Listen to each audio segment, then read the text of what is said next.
నేను నిమ్మలించి నా నివాస స్థలమున కనిపెట్టుచుందును. యెషయా గ్రంథము 18వ అధ్యాయము 4వ వచనం. అష్షూరు సైన్యం ఇథియోపియా అంటే కూషు దేశం మీదకి దండెత్తింది.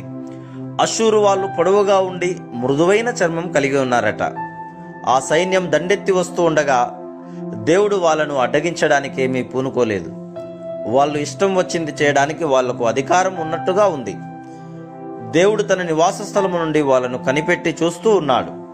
వారి మీద మామూలుగానే ఎండ కాస్తూ ఉంది.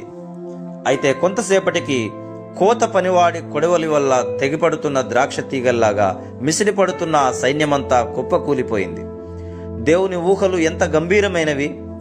ఆయన మెదలకుండా ఉండి కనిపెడుతున్నాడు. ఇది నిస్సహాయతతో కూడిన నిర్లిప్తత కాదు. ఆయన మౌనం అంగీకారం కాదు.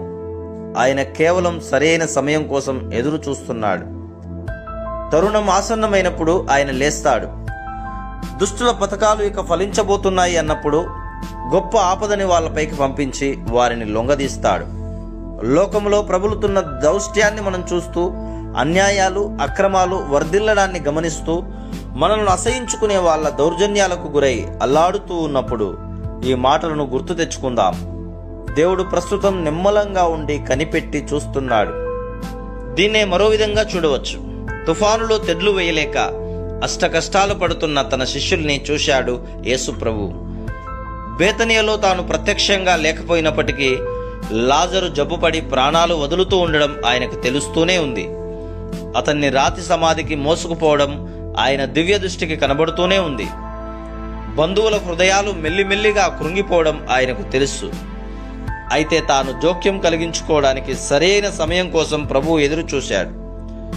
నీ విషయంలో కూడా ఆయన మెదలకుండా ఊరుకుంటున్నాడా? అయితే ఆయన నీ పరిస్థితుల్ని గమనించడం మాత్రం మానలేదు. ఆయన అన్నీ చూస్తూనే ఉన్నాడు. నీ నాడిని పరిశీలిస్తూనే ఉన్నాడు. ఏమి జరుగుతున్నదో నిశ్చితంగా పరిశీలిస్తూనే ఉన్నాడు. సరి అయిన తరుణం ఆసన్నమైనప్పుడు ఆయన దిగివచ్చి నిన్ను ఆదుకుంటాడు. ఆయన ప్రశ్నలు ఎలాంటివైనా, ఆయన మౌనం ఎలాంటిదైనా, ఆయన చురుకుదనం, వివేచన, దక్షతల విషయంలో మాత్రం మనకు సందేహాలు అవసరం లేదు. శ్రమల్లో నలిగే హృదయమా, సందడి చెయ్యకు, దేవుని ఎదుట మౌనాన్ని ధరించుకో. తన ఇష్ట ప్రకారం నిన్ను కట్టేవాడు ఆయన. ప్రార్థించే హృదయమా, కంగారు పడకు, తానిచ్చిన మాటను మీరలేడు ఆయన. ఓపికతో దేవుని సన్నిధిలో కనిపెట్టే హృదయమా, బలం తెచ్చుకో.